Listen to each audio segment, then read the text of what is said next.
আগামী নির্বাচনে তারা 54 বছরের প্রতিশোধ নেবে। ভাই 54 বছরের কিসের প্রতিশোধ নেবেন আপনারা? আমি তো বুঝলাম না এটা। আমি একটু জাতি জানতে চায় কিসের প্রতিশোধ নেবেন, কার কাছ থেকে প্রতিশোধ নেবেন? আমরা যারা বেঁচে আছি, মুক্তিযুদ্ধ করেছিলাম, তাদেরকে হত্যা করবেন নাকি নতুন জেনারেশনকে আপনারা হত্যা করবেন? কোনটা? একটা তো শুরুই করে দিয়েছে। গতকাল তো একটা ছেলে হাদি মরতে মরতে বেঁচেই গেল, আল্লাহ তাকে নেক হায়াত দান করুন। তো একটা ছেলে তো মরতে মরতে বেঁচেই গেল। তো এই ধরনের ছেলেপেলেগুলোকে হত্যা করবেন? এই হত্যাকাণ্ডের জন্য নাকি আপনারা শুনলাম, এটা আমরা কিন্তু শোনা কথা, যে প্রায় 70 জনের মতো লিস্ট করেছেন হত্যা করবেন।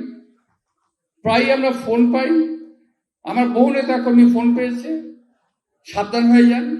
গতকাল